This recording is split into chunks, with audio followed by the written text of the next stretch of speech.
Здравствуйте! Сегодня у нас 13-й урок, и мы продолжаем с вами работать с прошлой моделью. Это у нас стакан, чашка и тарелка. Мы с вами на прошлом уроке увидели работу новых модификаторов. Мы прошли их сразу два: Solidify для добавления толщины, Subdivision для сглаживания, для того, чтобы добавить в модели много граней. Плюс мы прошли Shade Smooth, то есть вообще сглаживание всей поверхности. Итак, у нас есть модель, чашки, которую мы должны еще доработать. Несмотря на то, что он сейчас уже выглядит достаточно похоже, мы должны с вами еще добавить ручку. Перед этим давайте поработаем еще немножко с толщиной. Мы видим, что здесь у стакана толщина очень тонкая, поэтому мы заходим во вкладку. Помните, вкладка модификаторов, вот это вот синенькая в виде гаечного ключа, и там мы находим Solidify, нажимаем на него. Вот этой стрелкой можно сворачивать, разворачивать меню. Итак, мы работаем только с одним параметром thickness и можем добавить ей толщину. Что еще я хотела здесь рассказать? У нас получается есть вот этот модификатор Solidify, и второй Subdivision имеет важное значение, в каком порядке они расположены. То есть, если бы Subdivision был бы поверх Solidify, смотрите, какой эффект получается, то есть у нас очень такая толстая толщина. Сначала, то есть он делит Subdivision и только потом делает Solidify. В разных случаях, возможно, в каких-то случаях это нам на руку. Возможно, там верх какой-нибудь бутылки, может быть, более такой толщину должно иметь. Но в нашем случае это смотрится некрасиво, поэтому я обратно меняю перетаскивание, меняется расположение. И у нас получается вид гораздо лучше. Итак, сегодня мы будем делать ручку, и можно сделать это двумя способами, как минимум. Мы добавляем шрифта новый mesh. Можно ручку сделать с помощью, конечно же, цилиндра. Цилиндр можно, вот тут этот цилиндр, поменять количество вертексов, чтобы нам было легче с ней работать. Давайте оставим только 8 и повернем его rotate, поставим где нужно, также проскейлим. Поставим, смотрим сверху ровно посередине, сбоку смотрим, и тут нам нужно работать только в Edit моде с этим фейсом. Мы его будем экструдить. Поворачиваем, видим его, поднимаем, чтобы он имел гладкую форму. Делаем экструд, ротейт, экструд, ротейт, поворачиваем, делаем ему форму, экструд, ротейт, грэб, так как мы неправильно завернули немножко, и вот вставляем. И тоже грэбом можно повернуть. Вот это первый способ. Здесь еще можно выбрать режим вертексов. Alt, нажимаю Alt, держу мышку и могу выделить в круговую. И грэбом могу еще двигать вот эти вот грани, чтобы получить более такую поверхность. И также стакан чаще всего имеет где-то толщина может быть тоньше, где-то она может быть меньше. И у нас получается, что каждый вертекс в этом случае надо регулировать, каждую связку, чтобы получить красивую модель. Так, вроде как подходит. Можно вот эту часть, которая выступает, его спрятать немножко за толщину. Для этого лучше включить прозрачный вид и грэбом подвинуть. Так, включить обратно и посмотреть. Вот уже ничего нету. Смотрится нормально. Теперь мы берем этот объект и ему добавляем модификатор Subdivision Surface, чтобы он стал более сглаженным. Уровень 2 добавим. И также мы видим, что нужно здесь добавить правая кнопка мышки Shade Smooth, чтобы у нас получилась ручка. Вот у нас получилась ручка. Получилась такая тарелочка, да, тарелочка у нас уже была.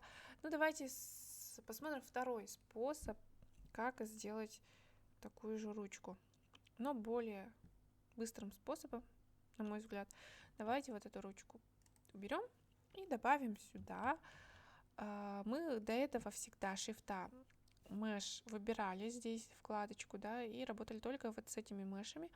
Сегодня мы посмотрим новый объект, это curve, то есть кривая. Мы берем кривую, во вкладке выбираем кривую Path. Вот она. Что же такое кривая? Ну, кто знаком с векторной графикой, наверное, знает, что такое кривая, кривая Безье. Ну, а кто этого не знает, скажем, это как просто точка, да, точки с прямыми, как линия. Просто линия, она не имеет никакого объема пока что. И мы заходим в Edit Mode и видим такие же точки. Мы работаем с этими точками, мы двигаем их. Вот посмотрите, эти точки, придавая ей форму. Смотрите, да, вот она не имеет никакой толщины, и мы работаем на самом деле не с этой оранжевой формы, а форма вот это то, что вот ниточка тонкая, вот мы его как раз таки двигаем благодаря этим точкам. Мы как бы пытаемся задать ей форму, гладкую форму. Это получается гораздо проще, быстрее, чем если бы мы делали бы это экструдом вот на такой модели, да, верхней.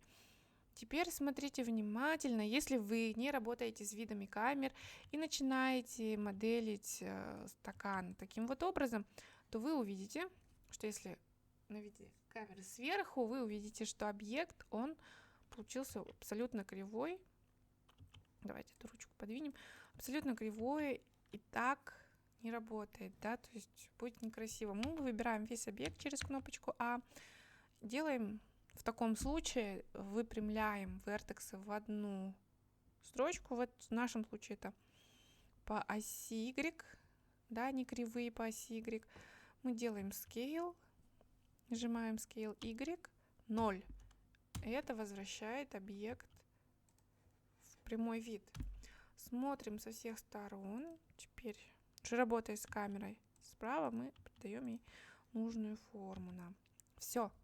Мы закончили моделить эту ручку, и теперь осталось добавить ей объем.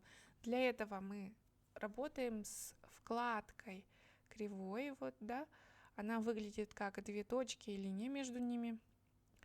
И здесь во вкладке Geometry, геометрия, мы находим вкладку Bevel Depth, то есть толщина.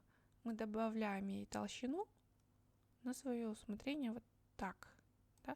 То есть у нас получается ровная, прям аккуратная, кривая, которая имеет такую форму. Мы также здесь можем немножко регулировать его. Это сделать как бы гораздо проще, двигать, менять направление, чем с обычным мешем.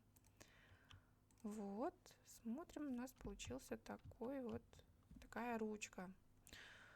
Теперь мы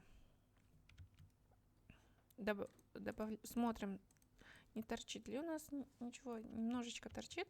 Если в таком случае мы двигаем эту точку vertex немножечко, и у нас получается, что объект, все, нету объекта, ничего не торчит, все нормально. Теперь этот объект мы должны превратить в обычный объект. У нас получается это вертексы. Вертексов нету настоящих, это все еще кривая. Чтобы превратить его в объект, нам нужно выделить его и зайти в Так, во вкладочку, да? Во вкладочку. Так, сейчас я скажу, в Object Mode. Так, Object, конверту, то есть конвертировать кривую в Mesh, Curve to Mesh. Обязательно это должно быть в Object Mode. И все. Так, нет, у меня не получилось. Почему? Сейчас посмотрим. Объект. Конвертировать кривую. А, нет, Mesh. Получается, да, Mesh из кривой. Все у нас получилось. Объект теперь у нас имеет вертексы. Мы его можем, допустим, что-то с ним делать, как с обычным объектом. Вот такой способ у нас гораздо проще работать. И появляется у нас гладкая форма сразу. Все, дальше на следующем уроке мы продолжим уже работать с другим объектом, с чайником, и повторим все темы, которые мы с вами прошли.